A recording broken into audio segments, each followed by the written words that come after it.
nice thing about it, right? So when we talked to, gosh, I believe it was Triple Threat at the end of the weekend, one of the points they made was the spec that felt the most different when you lost it from the spec variety rule was the Mistweaver Monk, actually. Not the Guardian Druid, not one of those EPS specs, but whether you had the Mistweaver in or not. So FTPZM are trying to make this work without the Mistweaver, but that would mean that they get to use it for the other two maps in the series, which is something ToTV will not be allowed to do because they use it here. Yeah, so I feel like if FTPZM is able to win this map, they're going to have a pretty commanding spot in the series, right? That means ToTV is not going to have it for both the previous maps, like you're saying. So, yeah, this is kind of a must-win map for ToTV here. They do have the advantage right now. I've already engaged the first boss with a number of trash mobs funneling behind them. FTPZM gathering up a similar pull here. Is this going to be going into the boss here? It is looking like he's stopping here at the top of the stairs. So if this is it, they're going to be significantly behind here as long as ToTV can pull this off.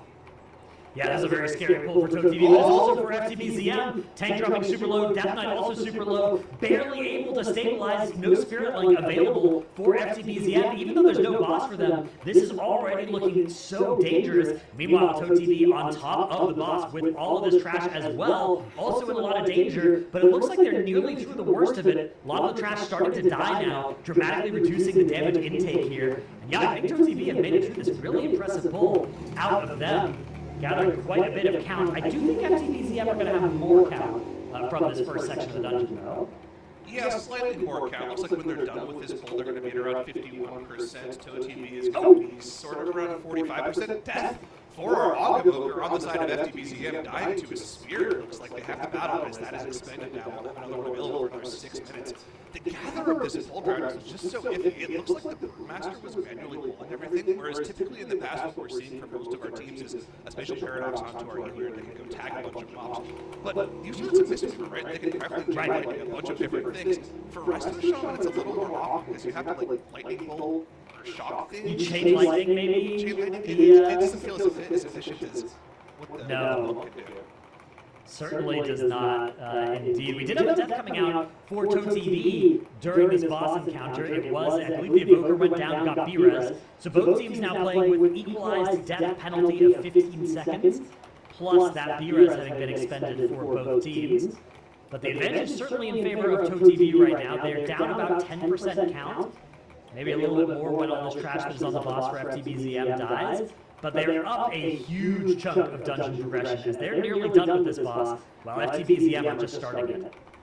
Yeah, I mean, the count differential is not that big of an issue, right? Especially if they're going for one of the strategies that we've seen multiple times over the past couple of weekends, which is like that extra 10% count just comes from a pull on top of the last boss. Usually your second bloodlust is up for that, you expend all your cooldowns there anyways, and you don't need the bloodlust for the damage amp. You can do 50-60% of the boss's HP, especially for 15, probably 70% of the boss's HP without bloodlust in that damage amp burn that you get from the boss. So it's a really smart adaptation if that is what ToTV is planning on doing for that extra count.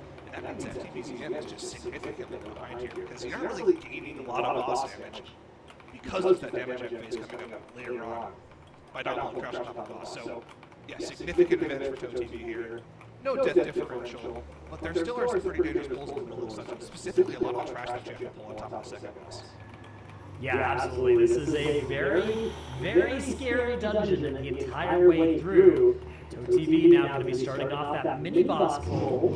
And I'm curious, Cyro, whether they're going to execute the incense and spirit strategy in this room. If you're a casual dungeon runner, there's a good chance that you're not even familiar with how this room works, with its kind of special dungeon mechanic, because it's a little bit fiddly to make it work, and the reward is only really worth it if you really optimize it. So the way it works is once you finish off this mini-boss, there are 4 incenses spread around the edges of the room, and once you activate those, there will be a spirit on the central altar, and you can activate that to get that spirit to follow you and fight on your behalf, but only for a minute. So it's pretty hard to actually leverage that for anything huge, but what we've seen teams in the West do is set up a Wordstone skip so that somebody can come back when they're ready to pull the next boss, activate that spirit, and then Wordstone and rejoin the group and quickly get into boss combat and have almost that full minute on the boss with that extra damage, and I believe it puts a debuff on the target as well. That can be pretty powerful. But it is pretty fiddly to execute that again, even for MDI teams. There have been some teams that have said, you know what, This is worth it. We're just going to press W through the dungeon and not bother with this backtracking. And even in the execution of spawning the RP, there has been a significant advantage for certain teams, right? There are some teams that will do that pull that we just saw ToTV finish. Then, while they're finishing up the remnants of the pull, usually the Auguevoker or the healer run around and pre-prep the different incense sticks. And then, by the time they're done with this pull, they can just go back, start the RP, get the skip, save like 20 to 30 seconds over having to go back, manually click all 4 incense sticks, everything else. And then do the RP and skip to the boss. So there's a lot of optimization that can be done in the middle of this dungeon, and some of the top end teams have actually saved so much time doing it. Let's see what the plan is for our teams as they get into that section of the dungeon here. FTBZM just out dealing with that pull that will spawn the incense sticks for the altar for them in a moment here. ToTV, we'll see what their plan is once they deal with this pull. Good CC is ready to cancel a lot of these channels though. Yeah, this is looking pretty nice. So far, everything is stable for both teams. Just that one death on the board for each of them. Spirit Link comes out for FTBZM to keep the damage stable. Bunch of warriors reanimating, going to be stopped by that leg sweep. Meanwhile, ToTV charging forward. Let's see if we can count how many people are here with them right now. We've got just the tank running forward. Looks like the Evoker and the Death Knights are close behind, as are the Mistweaver and the Devourer. So, yeah, ToTV not bothering with any of that incense nonsense. There might be an opportunity for FTBZM if they're able to leverage that to kill the boss a lot quicker. You can see maybe they'll set something like that. Yeah, but are they going to kill the boss a minute and 30 seconds quicker with that extra RP? That's how far I don't behind think they they were would. on the first boss split. Yeah, minute 30 seconds for 8% counts, not the trade-off that I'm looking for. ToTV, unfortunately, and ToTV just moving forward quickly, already engaging for Daza here with the trash in tow. This isn't all of the trash that they're going to be pulling on top of this boss. This is only about 10% count. I want to see them closer to 90% by the time this boss is done, so they'll probably end up pulling a couple of packs on top of the boss later on, but for the time being, this is good enough for funnel. Have to make sure we're good about dealing with the spawns on the boss. We see paralysis on one of those ads in the corner. Defensive. One of them manually, and then they'll eventually pull these two together. Unmake. There's a little bunch of damage to the group, but Cocoon keeps the Auguevoker alive. Yeah, this is a very powerful cooldown being used by ToTV there. I think one of their problems is that without that Mistweaver, they don't really have a good healer external that they can throw on players in danger. It's Spirit Link or Bust, really, from that Resto Shaman to keep somebody alive that is otherwise about to die. Meanwhile, ToTV getting that boss down to about half health here. We're about to enter that Necrotic Convergence cast.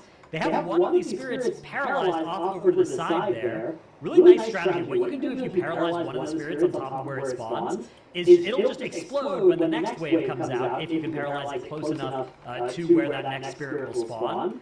And then you can just pair up one with a new wave. The only thing you have to do to make that strategy work is you will have to manually soak one spirit in the very first spawn. But as soon as you do that, this strategy then makes it so that you only have to deal with 2 instead of 4 spirits every wave, so can be really nice for making this a much more clean fight. So something I want to focus on here for ToTV is the boss HP. They were at 50% heading into the first Necrotic Convergence shield. Most of our teams that we've seen in runs of Myzara cabins, even on 16 and 17 in our Western runs, have had that boss at about 30% usually on the first Necrotic shield. They've also had all of the trash dead at that point too. Is that just a result of them not having that ghost helping them with damage on this boss? I think the Spirit is a large part of it, yeah. It's a huge damage multiplier, and having that available during a boss, it's really important if the boss shields as well, because that way you might skip the second shield phase. So if you think about it, it does more damage than it looks like that, right? Because it also does however much damage that shield would have, because you then don't have to deal with it. So we'll see if ToTV are going to be able to skip the second Necrotic Convergence here. It looks like they are... Yes? What's this cast here? Yeah, okay, that was an unmake. So ToTV at least still able to skip the second Necrotic Convergence here. 89% count as they charge onto the bridge here. They're going to need a little bit of trash in this section, but not a whole lot. Maybe they can take this all onto the drummer and then deal with it there. We have the Brewmaster getting in combat, the rest of the group running by. No Shadow Belt available for the monks for ToTV. Both monks playing Blood Elf, Zyro. Interesting. I did see one of them use their racial to remove some of the shields on some of the bone raisers, the dudes. The skirmishers, right? Yeah. Remove that before the rest of the team got in combat, so they didn't have to worry about getting damage off. So that was kind of a nice little optimization, I guess. But I don't know. Shadow Belt skip seems so useful in general. Maybe not for Take, I guess, but we'll have to see how that plays out for them. I think the important thing also to mention for FTBZ in here is they didn't go for the Altar RP either. No, they did not. They just didn't grab that damage bar for the boss, so they didn't really get to make up any of that time here. ToTV, though, gathering up his pull, already dealt with the drummer, line sighting around the corner to make sure all that trash funnels in. A couple defenders still in the back, just now funneling in after that shield cast. We are on to the final boss. Your second Bloodlust deployed. Cooldowns are active, and they get to bursting this trash down as quickly as possible. It's looking pretty good for ToTV. This is going to be all the count they need as well. They basically just need to deal with this boss until the intermission phase, at which point they will be gifted enough damage to absolutely melt this thing. Most of the trash are already dead now. We do still have one defender that is in combat here, maybe a second one as well, a caster to deal with too. Defender's not a huge deal though. You do have to look out for those tornadoes that they create, and of course it can be impossible to damage them into that shield, but looks like ToTV have spawned some of those tornadoes over on the side. In fact, they've killed off all the trash now. They're at 100% count. They're entering that intermission after they will have this crushed souls. It'll be time for the intermission in just 17 short seconds here for ToTV. At which point, with those 6 stacks of the damage amp, there's not going to be much dungeon left for FTBZM to catch up. FTBZM valiantly trying here, getting in combat with that drummer, and soon they'll be pulling the boss as well. But this damage amp is just going to be absolutely lethal for ToTV. Let's keep an eye on the soul count of the demon runner on ToTV. Just got to 50 right before they got expulsed from the boss's boss room here. So we'll have a void meta available the second they get back to the boss room here. POV from our servers, we can't see any of the RP, unfortunately. But I assure you, they're dodging everything perfectly as they make their way back up to Rock Tool here. 55% on the boss, 150% increased damage. They should not need the Bloodlust to kill the boss off in this damage amp window. Void meta active army that had popped. They're off to the races here, and it looks like we're going to be seeing FTBZM, a returning favorite of the Eastern MDI, go down 0-1 in the series rounds. Yeah, ToTV, those collapsing stars, is going to send Raktool home here during that stun. It is a 14:55 for ToTV, 14:57, leading them to that 1-0 victory, just like you said. And yeah, an impressive map out of ToTV. Both teams opting not to use the full set of, Evoker, Brimstone tech in this dungeon. But honestly, ToTV, they were so fast to start the dungeon. Honestly, the execution of that very first pull as well was something that I was really right off the bat in terms of the lead, and they never gave it back. Yeah, I mean, it's a little bit slower than some of the fastest runs that we've seen out of the Western MDIs, but those Western runs were also significantly speed up, right? In general, I feel like both runs were relatively just the one spot for both of the teams. And ToTV really didn't do this map. We were talking about at the start of the dungeon there, right? Like, they completely missed the dungeon, which is by far one of the strongest picks overall. They're able to keep that for map 2, but if they end up losing map 2, they won't have it for the Nexus Point teams. So this is really kind of a must-win map here for ToTV. Yeah, Master's Terrace, I think this is where we're going to see the Guardian Druids entering the battlefield for both teams. Very important map. Both Mysara and Magisters, for me, those are right near the top of my Guardian Druid wish list. But Magisters, I think, does take the very top spot. Defensively. If I could have a Guardian Druid in one dungeon, it would be Magisters Terrace. There are some massive pulls, although Kira from Dignitas made Vengeance Team, which are pretty good in that map, too. But I do think the bears for both teams is what I'm hoping them to deploy. Yeah, it's like Vengeance seems pretty decent, but everything just pales in comparison to the damage that the Guardian Druid would put out. You're our for our teams here for Master Affliction. Rest of Shaman for FTBZ, that makes sense. They'll have the Guardian Druid for both of the next two maps if they want. Affliction's really played in that map. Rest of Shaman's fine too, so they'll have those favor as well. ToTV, no Devour, no Log. Oh. Yeah, so they already were using the Mystery and the Unholy and the Og and the Devourer. So that was actually kind of a must-win map for ToTV. Their comp was certainly using more of these powerhouse specs. Losing the Aug in particular, though, is something that I'm almost a little bit sketched out by, because it's great in this dungeon and it's great in this poisiness. I would really want to use it in at least one of those maps, although there are certainly compositions you can make work in these dungeons. You can play, Armed Warrior, Serve Hunter in Master's Terrace, and have no need for an Aug. You get some really good bans out of it, so I'll have to see what their idea is going to be. I'm actually really curious. Could be an LA Shaman as well. Could be, yeah, there's a lot of different options, and a lot of pretty good. I mean, what else have we seen that's good in this dungeon? We've seen Warrior play a couple of times, right? They've got Havoc if they want to play that as well. Havoc seems like it's pretty strong. Actually, I'm really interested to see going into Grand Finals Dravos. We talked about this a little bit earlier on. It's like, oh, are they playing the Eldrazi Havoc? Because that got bumped recently. The funnel of that spec can do is probably better than any other spec in the game. If teams could find a way to utilize that, that would be interesting to see. Yeah, it's tough to describe that. Eldrazi Havoc, though, like half of its physical damage gets dealt as funnel to the primary target. It's absolutely absurd just how much they can do if it's a substantially big pull with a prime target. Master's Terrace does feature a lot of pulls that are kind of exactly like that as well. So yeah, going to be very, very interesting to see what our teams deploy as we move into Map 2, FTBZM versus ToeTV. ToeTV up 1-0 in the series, and we get to see a little bit before that key goes in. Looked like we had a Hunter in play, the Beast Mastery variety for ToeTV, not the Survival as well. We also do have that Havoc Demon Hunter, as you correctly guessed. The Unholy DK, the Unholy DK and the Mistweaver, which ToeTV worked pretty hard to preserve both of those specs, right? Those were the two specs they played in the last series that they didn't restrict in this one. So they will be forced to restrict those going into Map 3, which could be pretty scary if we do get there. I kind of like the Havoc / BM duo, right? BM known to be more like a straight line spec that is pretty consistent overall damage, but the Havoc is super bursty around to the Metamorphosis. They kind of fill in the gaps of each other. So I think it's actually a pretty solid combo. You can see on this very first pull here, Havoc absolutely blasted the first pull. ToeTV once again able to dispatch that first pull significantly quicker than FTBZM, already 10-second advantage off the first pull alone. Yeah, looking really impressive for ToeTV.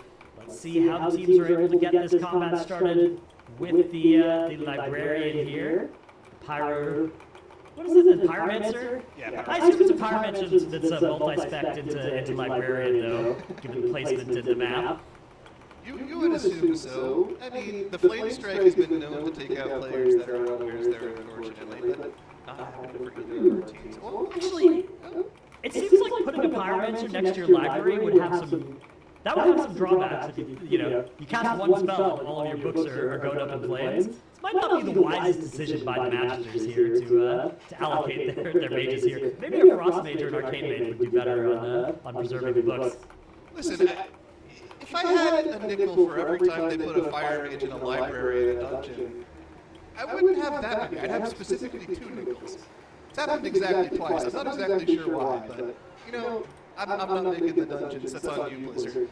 Pyromancer dealt with already by both of our teams that had to get to the Arcanatron Customs first boss here just a moment. We're going to gather any of the trash from this next courtyard before we head to boss room. There's a couple stragglers picked up for FTBZM, a couple stragglers plus an Arcane Elemental as well for ToeTV. So a little extra trash, but both teams heading straight into the boss here. First Bloodlust looks to be ready for the boss here.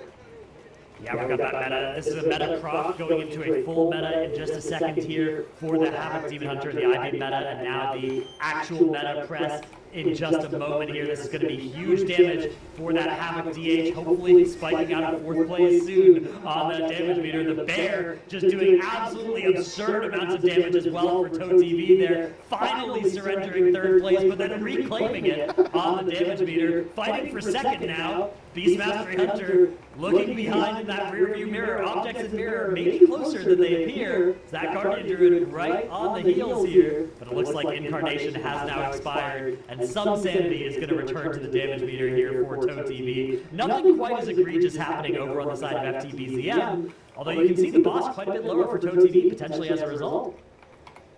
Yeah, funnily enough, the Metamorphosis is also running after the Havoc Demon Hunter, so the Bear might just stay up there in 3rd place for the remainder of the boss pool here.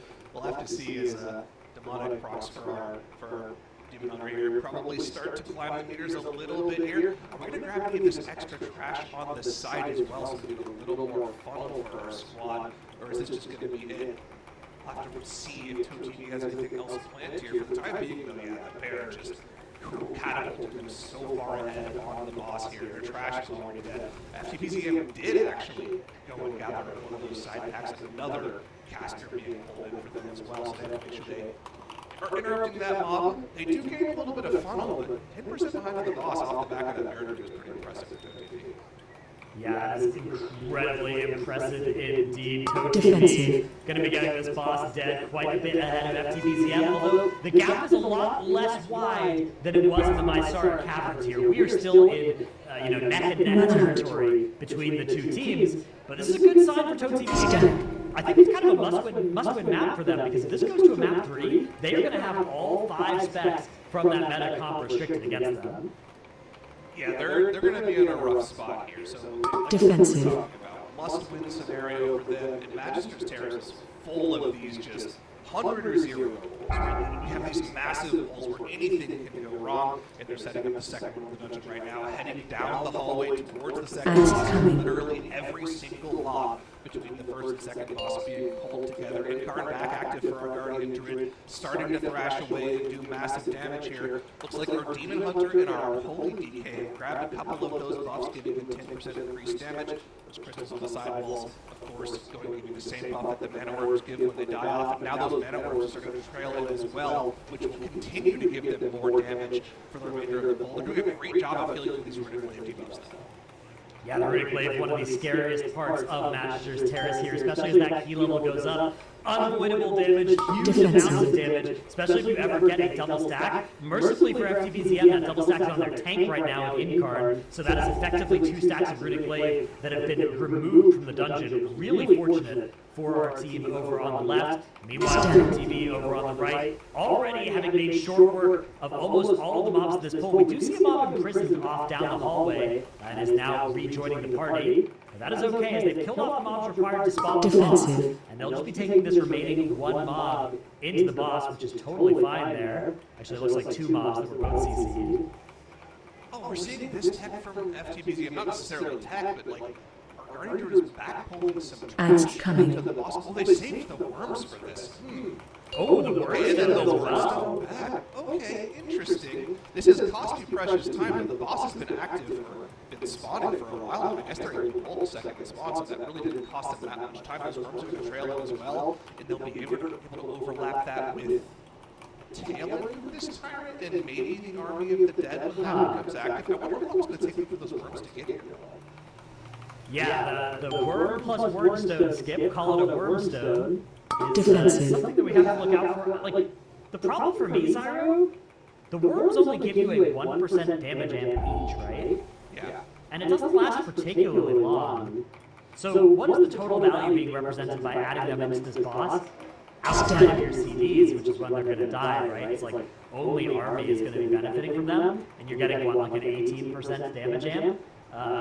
Is the juice worth the squeeze? Defensive. I'm not sure. We'll have to see. So right now they're about 30% behind on the boss. An opportunity, yeah. Right after the silence comes out for an army. With that, 14 stacks. Oh no, Zyro, look, 14 stacks for the DK, 20 for everybody else. You can't AMS if you're trying to get that damage buff. Yeah, bad timing on the AMS there. He was the person that was supposed to have benefited from this the most. This was in his cooldown window. So, while they did catch up maybe 5% on the boss, I don't think the damage amp on single target comes close to matching what it could do for you on those massive pulls. ToTV was able to blast that AoE trash pack down and get on the boss so much more. Watch your step. They closed that window now from about 30% behind to about 20% behind, but still just straggling behind here. ToTV finishes off the boss. FTPZM look like they might actually have to deal with a second silence here. Yeah, this cast going off. To lose a couple of GCDs here in a moment. This is going to set them even further behind. Yeah, a couple of globals, not the end of the world, but you can see that the gap between the two teams on that second boss split. So the first boss split was 24 seconds in ToTV's favor. Looks like the second boss split is going to be pretty similar for FTBZM here. Let's see if that, yeah, actually, it's about, okay, this is actually on about the same pace on second. So almost all of the difference in this dungeon so far is on that first boss split. Yeah, they also used the gateway to go up to the crystal duplicate rather than doing what we see a lot of teams do, where they use the gateway to run down the hallway more quickly. I'm not sure which is actually faster, to be honest with you, but it seems like you can get to this Jummalist group pull a lot faster. On the side of ToTV, already in combat with that particular pull. Literally, again, every mob in between Saren and Sunlash and Jummalist being held together here. So many Void Terrors to interrupt. A single Terror wave cast goes off. It's lights out for your team. They don't have any way of counteracting that. Fortunately, no fears have gone off for the team just yet. Tank under a lot of pressure here is the in-card and Mark Skin being used to live through that. In-card now running out. After the Mark Skin, we really only have the one charge of survival instincts left just alive, but fortunately the trash slowly starts to clear off them. Fears off for ToTV. Hunter down.